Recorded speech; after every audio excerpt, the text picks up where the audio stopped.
When I started outfit planning at the beginning of this year, I have to say I had kind of given up on the idea of uniform dressing. It's one of the things that led me to outfit planning, so I thought I might have put that on the back burner until this past week. Welcome back to another week of running down my weekly planned capsule. The end goal is to have a healthy relationship with my wardrobe, to spend less, use all the things that I've got, and mostly just discover as I go along what exactly is my relationship to fashion and further figure out my own personal style. I think we're all in the mood for a little originality, and if we don't put the effort in, we fall into the trap of wanting to look like everyone else, falling prey to a lot of advertising, a lot of influencer culture. And so I think it's best to bring it back home, bring the focus in, and play with the things that we already own. Last week was an interesting one. I got back into uniform dressing out of necessity. I'm a reworked fashion designer. I upcycle menswear, men's shirts and blazers, and I'm going on holiday in about 2 weeks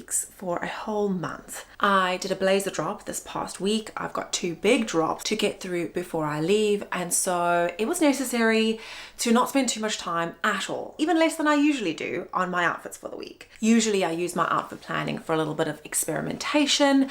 I set aside time at the start of the week. I try everything on, and it allows me to get really creative, pick a theme, and use things that I'm not necessarily drawn to. Being stuck for time meant that I went back to something that I used to use quite a lot. I love the idea of uniform dressing, being a bit Steve Jobs or Michael Kors about it, but at the end of the day, I worry then that I'm not going to look creative enough in my outfits. Being crunched for time, I decided to go back to it and see if it could help me in trying to eliminate any worry surrounding my outfits for the week whatsoever. I really needed to focus on work, get this blazer drop done, shoot it all, have it up online. By the way, the link is in the description box if you want to have a look at my website and see all the pieces that I upcycled that have just landed. Feel free to let me know in the comments below what you think if you do have a look. Starting out with my uniform for the 3 days I was working from home, I decided to lean on super duper basics, just basic sweaters and jeans. I mentioned in the previous video that I was dressing up my at-home outfits with a pair of boots and trying to elevate my footwear to make me feel a little bit more put together and productive. I do not wear these shoes inside, but I like having them planned for the outfit. When I do pop out for a coffee or if I go for a walk, I know that I'm gonna feel put together. I always err on the side of dressy more so than casual. Monday's outfit, really simple, a sweater, a pair of black jeans. There's not much to see here. I put on a great cozy blazer over the top, and there was not much to it. Tuesday I felt a little bit more dressed up. I went for a little bit of a snip, going to the hairdressers with something I could sit in for 2 hours comfortably while my color was being done, a nice slouchy pair of trousers and a black wool blazer. While I was at home before I got my hair cut, I was working in this look and just having a really easy wool sweater, a pair of grey trousers. It's comfortable, but the fact that the 2 tones together, I quite like wearing one color head to toe if I'm putting together a casual outfit. It just kind of lifts the whole thing as much as it's practical and comfortable to work in. Wednesday's look was great. A navy merino wool sweater. I topped that off with one of my own blazers. I call this the modern blazer, a slouchy pair of jeans and a boot. When I went out to the supermarket to pick up some things, I tied a leather rope belt around my waist and added a scarf for warmth. So easy to do. I mean, the basis of all these work from home looks are that they're just sweaters and jeans. So I'm not really reinventing the wheel here, am I? The point is that I feel secure in knowing I've got a full look planned.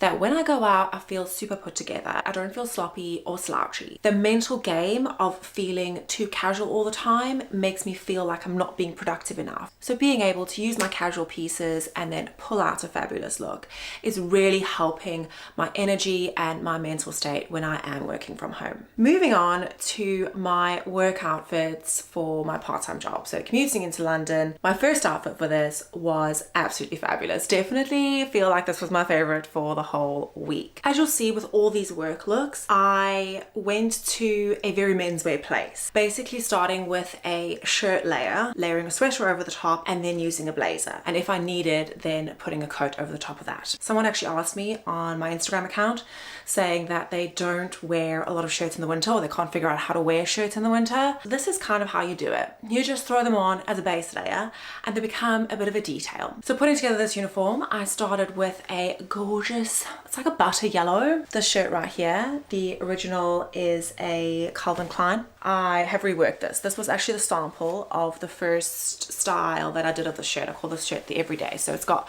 a lot of detail. You can cross over the buttons and have a good play with it. Not seeing any of that here, of course. I'm just using it for the collar, that little pop of color. And the rest of the look is really simple, just tonal gray. I used one of my minimal blazers. I was quite happy to get into wearing more of my pieces this week.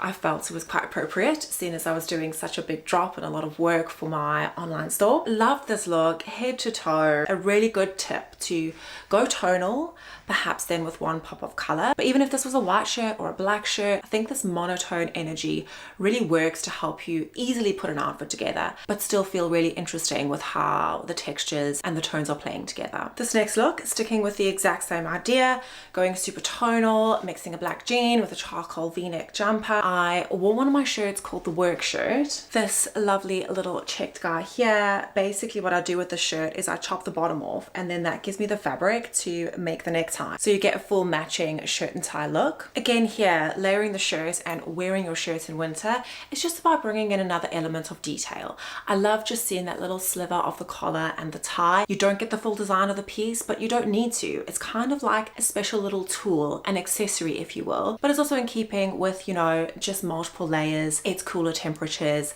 that kind of thinking. I love also when I'm doing a three-piece uniform of a blazer, a shirt, or a sweater and jeans, popping on a true vintage blazer. This is a fabulous dogtooth blazer that I picked up. I think it was like £6 at a charity shop. It's vintage Jaeger and it's got the most amazing shape to it. It's warm, it's such a fabulous texture. I've worn this a lot this season. I got it quite recently, as in sort of towards the end of last year, and it's just become one of my favorite things in my wardrobe. The last look I wore for work was super basic. I went with a light pair of jeans, a cream little knit sweater, and a slim fit men's shirt. This is not a shirt I love to wear that much because it is a slimmer cut, but I went with it because it basically makes it easy to layer. These kind of basic pieces is why I say I think I fell out of love with wearing a uniform. It's almost like I'm really into this exaggerated feel that's really become part of my personal style. It is one of my style words. I just feel like I love proportion,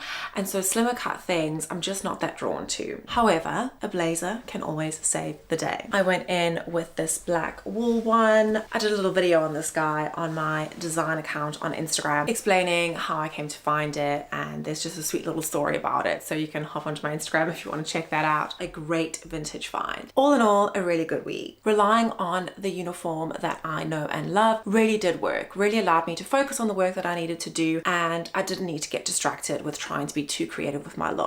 And even though the looks were made up out of classic, quite basic pieces, I felt fresh, I felt modern in them. It's amazing what vintage mixed with clean lines and layered textures and menswear and an androgynous feel. It's amazing how all that can play together to create something quite fresh and cool. A few tips to note that really help if you are going to rely on blazers and interesting layers is definitely having light outerwear that fits over a blazer. I have this overcoat. It's like a cotton mac. It's a men's one. It really looks great and super boxy and cool, layered over the top of a blazer. I like using that as just that one extra little wind-breaking layer if I feel I'm going to be a little bit chilly with just the blazer. I also think that if you're going really classic, it's still nice to have one fun accessory if you feel like it, or even a colorful shoe. On the last outfit, I wore a red snakeskin boot, so that with something quite classic can really also work to lift a look. That is it for this week's outfits. I know a lot of you are already on the outfit planning train.